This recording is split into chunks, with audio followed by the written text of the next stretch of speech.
So clearly a lot to talk about, and I want to bring in, oh, look, it's Sara Azari, criminal trial attorney, NewsNation legal analyst. Always a happy face. I love seeing Sara. So Sara, good to see you.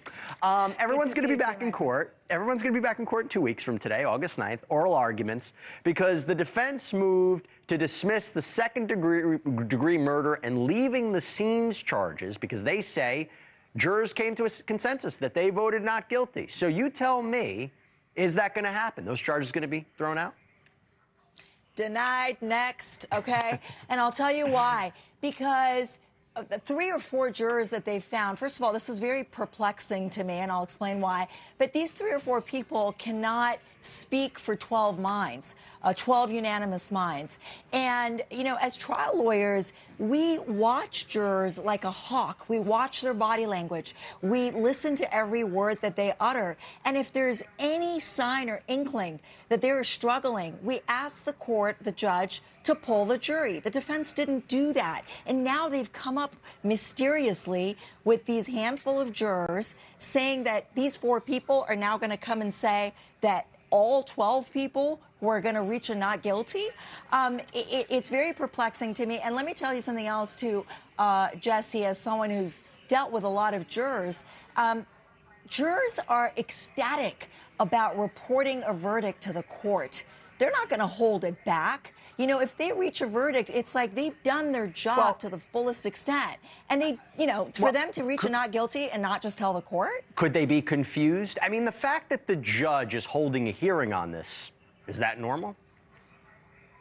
Well, look, I mean, it's not typically you do hold a hearing when there's a motion. You want to flesh out all the arguments, be heard. Obviously, the defense might want to just make a record for appeal, you know, so you can't just kind of put it away and say, well, this is a lost cause, so I'm not going to even hear it. But clearly there's a signal here, Jesse, from the court. You know, trial date is set, a pretrial date is set. So, like I said, denied next is what this judge is thinking. So let's talk about that for a second, because this other big update is the investigation of these 2 additional police officers. What could be the impact, A, on if there is a new trial? Do they testify? Can they testify? Does the jury know about these investigations? And B, I think this is the more important question. If now you're having 3 officers under investigation, do you even have a trial anymore? Right. That is the biggest hurdle for the prosecution. The fact that she is going to get retried, 1,000%. Why? Because of that stupid conspiracy theory. Because the defense has now put the prosecution in a position where O'Keefe is the state. O'Keefe is a state trooper. They now have to retry Karen Read, because if they don't, it's almost like they're acquiescing to this conspiracy.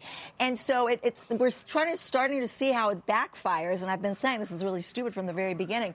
But that is the biggest problem, is this shoddy, biased investigation with Proctor, who's almost about to get fired finally, now these other state troopers. I don't know how the prosecution is going to get around that, because typically trial number 2, you try to perfect the case, do it differently, do it better. But an investigation is something that is a constant. It doesn't change. And look, we don't know exactly why they are being investigated. Could it be that they received these very problematic text messages from Trooper Proctor and didn't bring it to anyone's attention? Maybe they commented about it. Maybe it had nothing to do with them trying to cover up anything, but just them not acting even remotely professional. But we will see where that goes. Here's my question to you. If this goes to a second trial, and that would be something, who is this a bigger challenge for? Because let's be honest, despite the conspiracy theories, despite the fact that the jury, that's maybe not fair, conspiracy theory, it was the defense, despite the fact that you had a hung jury, there was, in my opinion, some strong prosecution evidence, right? There was the idea that Karen Read immediately knew where John O'Keefe's body was when they were looking for him. The fact that the GPS data on his phone indicated he didn't enter the house party that night. The fact that the injuries, they brought out experts that said the injuries were consistent with being hit by a car. So who would benefit in a new trial, and what are the challenges? Well, I think on both sides, right? I think for the prosecution, I would drop the murder two.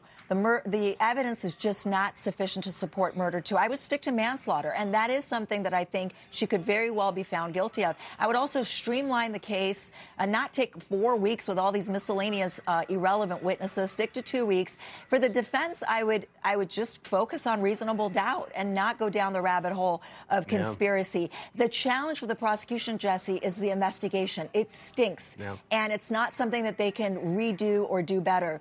And for the defense, I think, there are, like you said, those are really bad pieces of evidence, in addition to the handful of times she apparently, whatever you want to call it, admission, she said, I hit him, there's different interpretations of that, but it's still out there. Thank you for watching. Go to newsnationnow.com to find NewsNation on your television provider. And don't forget to click the red subscribe button below to get more of NewsNation's fact-driven, unbiased coverage.